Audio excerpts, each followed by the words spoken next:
వరంగల్ శివనగర్లోని తన నివాసంలో వరంగల్ తూర్పు మాజీ ఎమ్మెల్యే నన్నపనేని నరేందర్ శుక్రవారం మీడియా సమావేశం నిర్వహించారు.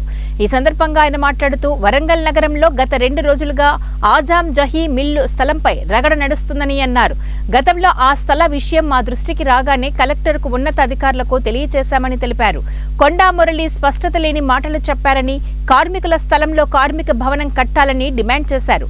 బడా వ్యాపారవేత్తలతో స్థానిక కాంగ్రెస్ పార్టీ నాయకులు కుమ్మక్కై రాజకీయం చేస్తున్నారని మండిపడ్డారు. నిందలు వేసే ప్రయత్నం చేసిన వాళ్ళు ఎవరైతే కార్మికులకు ద్రోహం చేయాలని ప్రయత్నం చేసిండో ఆ వ్యక్తితో స్వయంగా పోయి ఈరోజు మాకు తెలియదని చెప్పింది. 2 రోజుల బట్టి ఏం డ్రామా నడుపుతాలో మాకు తెలియదా? మాకు తెలుసు ఖచ్చితంగా.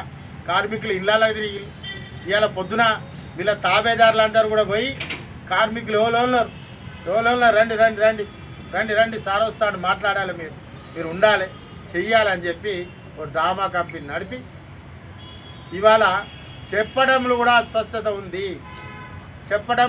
అస్పష్టత ఉంది. స్థలం అంట గవర్నమెంట్ అయితే వీళ్ళకు ఫంక్షన్ హాల్ కట్టిస్తాడంట. గవర్నమెంట్ కాకుంటే సగం వారు డబ్బులు ఇచ్చైనా కానీ తీసుకొని కట్టిస్తారంట. అంటే ఒక స్పష్టత లేని ఆలోచనతో చెప్పడం జరిగింది.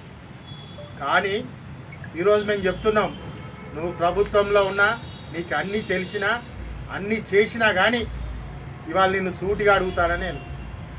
వర్ణం షాపింగ్ మాల్ ఎందుకు కూలగొట్టిళ్ళు?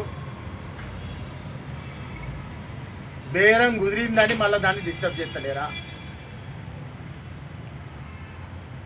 మరి ఇక్కడ పోయి కొబ్బరికాయ కొట్టిళ్ళు, ఇక్కడ బేరం కుదరలేదా? లేక ప్రతిపక్షాలు ప్రజా వ్యతిరేకత వస్తుందని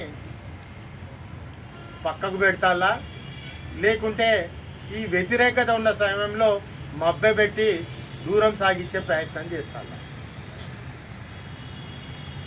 మీకే ఆయనతో చనువు లేకుంటే వర్ణం ఎందుకు కూలగొట్టిళ్ళు?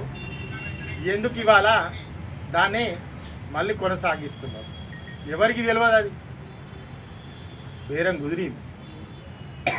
బేరం కుదిరింది కాబట్టి అది నడుస్తుంది. ఇంకొక స్పష్టమైన విషయం, అది ఎవరిది స్థలం? Survey number తప్పేసుకున్నాం.